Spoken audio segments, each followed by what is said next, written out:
সরমোদী সরকার, তোমার এই ভারতবর্ষের ধুতিওয়ালাদেরকে যদি তুমি না থামাও, তোমার এই ভারতবর্ষের রামগিরি ধুতিওয়ালাদেরকে তুমি যদি না থামাও, তোমার ওই ধুতি খুলে ন্যাংগট পরে তোমাকে বিদায় করে দেওয়া হবে। সংগ্রামী তাওহীদি জনতা, নতুন করে আর একটা সুযোগ উঠতেছে। হেফাজতে ইসলামরা কি আন্দোলন করলো, বাংলাদেশের উলামায়ে কেরাম কি আন্দোলন করলো, বাংলাদেশের মাদ্রাসার ছাত্ররা কি আন্দোলন করলো, বাংলাদেশের এই ছাত্ররা এরা কিছু করতে পারে না, হেফাজতে ইসলাম কিছু করতে পারে না। এদের ফুৎকার যে উড়াই দেওয়া হবে, যারা ফুৎকার যে উড়াই দিতে যাবা, যারা ফুৎকার যে উড়াই দিতে আসবা, শুনে রাখো তোমাদেরকে পুরাই সরকার করে দেওয়া হবে।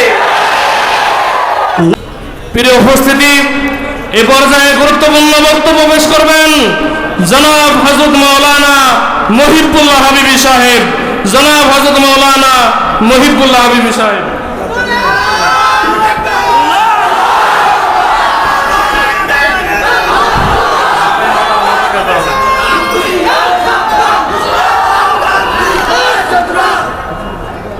নাহমাদুহু ওয়া নুসাল্লি আলা রাসূলিহিল কারীম। বাগারপাড়ার জনপ্রিয় মানুষ, বক্তৃতা দেওয়ার সময় নেই, আকাশের অবস্থা ভালো না, বৃষ্টির ভিতরে এত মানুষের জমায়েত, বাগারপাড়ার হেফাজতে ইসলাম ও আলেমদেরকে মানুষ মহাব্বত করে, তার বহিঃপ্রকাশ। আমি আপনাদের বলতে চাই, আজকেরা এই রামগিরি কি বলেছে নবীর বিরুদ্ধে, এটা আমাদের জানা দরকার। এই কথাটা কেউ বলি নাই যে রামগিরি কি বলল। রামগিরি বলেছে যে আমাদের নবী 50 বছর বয়সে 9 বছরের মেয়ে আয়েশাকে বিবাহ করেছে। তাহলে এই মোহাম্মদ আছে, এই মোহাম্মদ চরিত্রবানওয়ালা নবী নয়, এর চরিত্রের ভিতরে সমস্যা আছে। এই শয়তানের বাচ্চা এই কথা বলেছে। আমি তোমাকে বলি, তোমার যে রাম, এ যখন সীতাকে বিয়ে করছিল, সীতার বয়স কয় বছর ছিল? 6 বছর ছিল। কয় বছর? তুমি যে রামগিরি করো, তোমার রাম যখন সীতাকে বিয়ে করে তার বয়স ছিল 6 বছর। শ্রীকৃষ্ণ যখন রসনীকে বিয়ে করে তার বয়স ছিল 8 বছর। রবীন্দ্রনাথ ঠাকুর যখন তার স্ত্রীকে বিয়ে করে তার বয়স ছিল 9 বছর।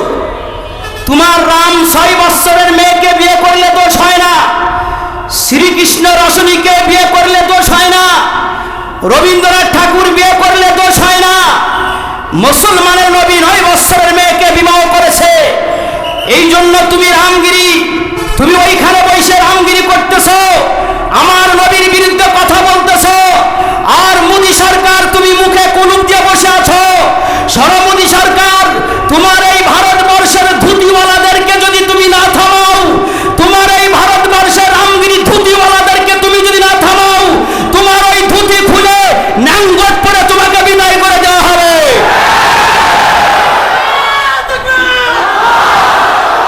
সংগ্রামী তাওহীদি জনতা, সংগ্রামী তাওহীদি জনতা, আমরা উপদেষ্টা সরকার ডাক্তার ইউনূসের কাছে একবার পাই ধরি, একবার শেখ হাসিনার কাছে পাই ধরি, একবার খালেদা জিয়ার কাছে পাই ধরি, একটু নিন্দা জানান, নিন্দা জানান। অদূর ভবিষ্যতে আর পাই ধরাধরি হবে না।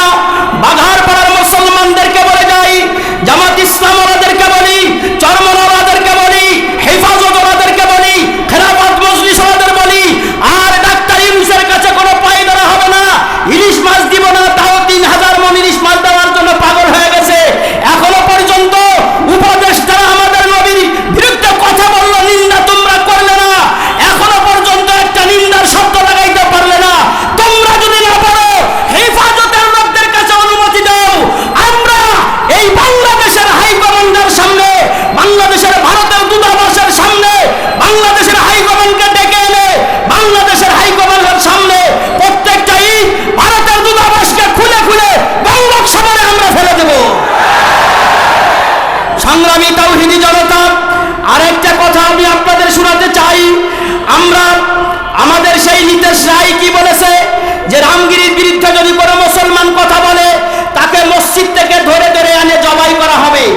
রামগিরির পক্ষে নীতেশ নারায়ণ বলেছে কোন মুসলমান যদি রামগিরির বিরুদ্ধে কথা বলে তাকে মসজিদ থেকে ধরে ধরে এনে জবাই করা হবে। নীতেশ নারায়ণ, তুমি জানো না, তুমি যেই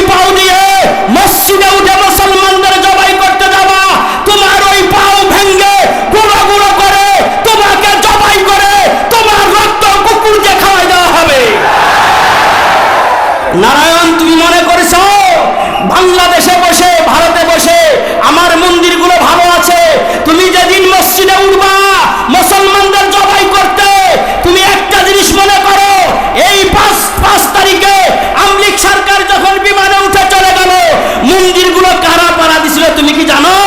মন্দিরগুলো পাড়া দিছিল বাংলাদেশের মুসলমান হেফাজতে মাদ্রাসার ছাত্ররা পাড়া দিছে। তুমি যখন মসজিদে মুসলমানদের হত্যা করার জন্য ঢুকবা, আর আমরা বসে বসে এখানে আঙ্গুল চড়বো, আমরা বসে বসে ফিডারের দুধ খাবো, আমরা বসে বসে তসবিহাতে জিকির করব মসজিদে। এদিন চলে গেছে। আরো বলেছে মোহাম্মদের মুসলমান अगर कोई दुकान खोले मोहम्मद सुअर का नाम रखे।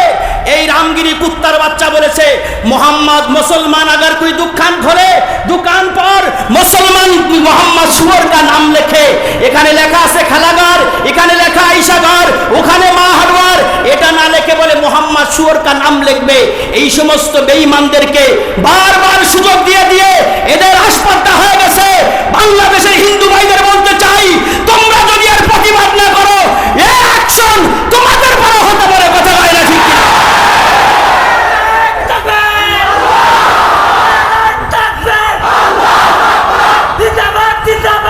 সংগ্রামী তাওহীদি জনতা, নতুন করে আর একটা সুযোগ উঠতেছে। হেফাজতে ইসলামরা কি আন্দোলন করলো, বাংলাদেশের উলামায়ে ইকরাম কি আন্দোলন করলো, বাংলাদেশের মাদ্রাসার ছাত্ররা কি আন্দোলন করলো। বাংলাদেশের এই ছাত্ররা এরা কিছু করতে পারে না, হেফাজতে ইসলাম কিছু করতে পারে না। এদের ফুৎকার যে উড়াই দেওয়া হবে, যারা ফুৎকার যে উড়াই দিতে যাবা, যারা ফুৎকার যে উড়াই দিতে আসবা, শুনে রাখো তোমাদেরকে পুরাই সরকার করে দেওয়া হবে। নাসরুম মিনাল্লাহি ওয়া ফাতহুন করিম।